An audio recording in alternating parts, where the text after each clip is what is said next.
This is Real News Media TV, coverage you can trust. Please like, share, subscribe, and hit the notification bell. Select all for daily news updates. Good morning, my Real News Media TV family. Welcome back to the channel, and thank you so much for tuning in. And I'm wishing for everyone a wonderful and a productive day. And in the news this morning for December 24, 2022, police are probing international drug ring after intercepting shipments of cocaine. The narcotics police are probing another international drug ring following the interception of shipments of cocaine destined for the United States and London.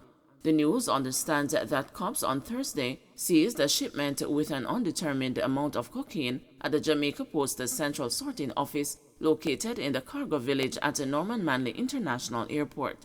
The shipment was destined for London, England. Another shipment concealed in assorted food items destined for the United States was intercepted by a customs agent at the Jamaica Post Sorting Office at the airport. 7 facing drug charges following operations in several parishes. Members of the Narcotics Division have been conducting a series of operations across the island targeting suspected drug bases and drug dealers. 7 people have been arrested and charged during operations in the corporate area, St. James and St. Mary, over the last 24 hours. The police conducted an operation at a bar along Eastwood Park Road on Thursday and seized a quantity of uncustomed cigarettes. Bartender Simone Curlew, 42, was charged with possession of uncustomed goods when the narcotics police conducted a snap operation at her bar. She was offered bail and is to appear before the Kingston and the St. Andrew Parish Court on Thursday, January 12. The narcotics police also arrested 3 people for ganja possession during operations at Barracks Road and areas of Lilliput, St. James. 3 other people suspected to be drug peddlers were also arrested and charged in St. Mary. Another suspected drug dealer eluded the cops when they raided his home in Geddestown, St. Mary. He left behind a quantity of ganja and cash. Take precaution to avoid fires. With the increased risk of fire breaking out during the Christmas season, the Jamaica Fire Brigade is encouraging members of the public to ensure they are taking the necessary precautions. Commissioner of the Jamaica Fire Brigade, Stuart Beckford, says householders should avoid overloading sockets and extension cords, as this could cause an electrical short circuit and lead to a fire. Electrical short circuit is one of those that we have come across as well, and sometimes this is due either to inappropriate connections or overloading of circuits. We tend to put up the lights for Christmas, the decorations and all of these things, and we recommend that you don't use an extension cord for some of these things. You plug it directly into the wall, because an extension cord will overheat if you plug too many items electrical equipment into that one extension cord. As we have seen persons charging their phones and their laptops and would leave that in their sofa. When you're charging your phone and your laptop, that tend to generate a certain amount of heat, and if there is any short circuiting taking place there, then that will result in a fire as well. So we have seen instances of that. So there are multiplicity of cases that we have come across where persons would have through maybe sometimes lack of awareness and sometimes downright carelessness on the part of individuals that will cause a fire in the home. 2 charged in relation to murder and arson in St. Anne. The St. Anne police have made a breakthrough in its investigation into a murder and arson attack in the parish 3 weeks ago. The cops have arrested and charged 2 men for the murder of 34-year-old Kevin Hutchinson, otherwise called Bulby, a resident of Orange Hill in Brownstown. Those charged with murder, arson, conspiracy, and robbery with aggravation are 27-year-old Rayshon Rattray and 30-year-old Ainsworth Witter. Investigators say the men conspired to kill Mr. Hutchinson, then set his house on fire with his body still inside. The incident was initially described as a fire and a death investigation, but further checks revealed that Mr. Hutchinson had been robbed of cash and stabbed to death. The 2 suspects were later captured and reportedly confessed to the killing. Agriculture Ministry says animal feed shortage should ease this weekend. The Ministry of Agriculture says it has been assured there should be a normal supply of animal feed this weekend. The Jamaica Agricultural Society had stated that it has been receiving complaints of a shortage of pig and chicken feed. JAS President Lenworth Fulton reportedly told the news that several farmers had expressed a concern that they will be going into the long holiday weekend without animal feed. In a media release Friday afternoon, the Agriculture Ministry said it has been monitoring the situation closely.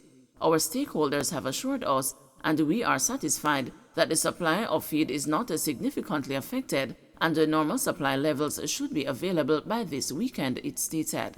It added that the manufacturing of feed continues in sufficient quantities using available inventories of raw material.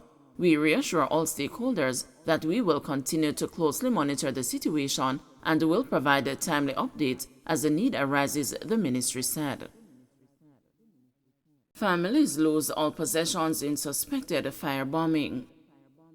While many Jamaicans are gearing up to celebrate Christmas within 2 days' time on December 25 in the comfort of their homes, Taisha Williams and her 4 children will still be sorting through the ruins of what was once theirs. Their wooden home was among 2 units burned to the ground on Thursday afternoon in a suspected firebombing incident on Cleveland Road in East Kingston. Now displaced, the 26-year-old mother told the news on Friday that she is particularly worried about going into the new year without any means of sending her 4 and 6-year-olds back to school because their school supplies, bags, and other belongings were destroyed. Williams, who is now staying with relatives who live on the same plot of land but whose dwelling were spared by the flames, said that her home had been in a terrible state as the structure was tumbling down due to rotten boards. A stove, a refrigerator, a television set, and bedding are among some items which the family lost. The distressed mom said she is in desperate need of help to not only make her Christmas cheerful, but to get back on her feet and to be able to care for her children who are without baby formula, diapers, and other necessities. I only save 1 bag of clothes for them and myself, she told the news, appealing for the public's assistance in replacing some of these items and building a new home. Williams said that she was on the road conducting business on Thursday when she received the call that her home was on fire. The blaze was extinguished by 2 units from York Park Fire Station, which responded to the emergency call at 2:40 p.m. Emilio Ebanks, public relations officer for the Jamaica Fire Brigade, could not provide further details of the incident. Williams said her children, who were at home when the fire started, are visibly uneasy. Although her 4-year-old and 6-year-old children have not voiced their feelings, they were in shock when she arrived at the location on Thursday. "I feel down," the mother managed to say, noting that her eldest child would not be gifted with a tablet and a bicycle that she wanted for Christmas.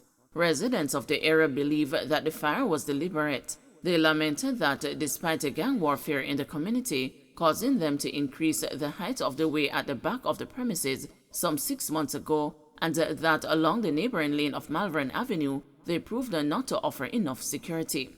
Noel Napier, who owns the second destroyed dwelling, is at a loss for words, as after returning from his construction job in St. Thomas and not seeing the structure that he left there. He told the news that although he received a call on Thursday, he was unaware of the magnitude of the destruction, noting that he lost not only his belongings, but also items which relatives had given him for safekeeping. "I just one suit of clothes for me back, cause me just pack some working clothes. I know that you hear what happened. There is nothing that you can draw for, not even a pants," he said. Napier is currently staying with nearby relatives, but remains optimistic that he will be able to acquire material to rebuild through the assistance of the public, while also working to gather enough funds to start the process. "Coming onto the bus, I don't know how to feel," he said of his journey back to Kingston to face his new reality.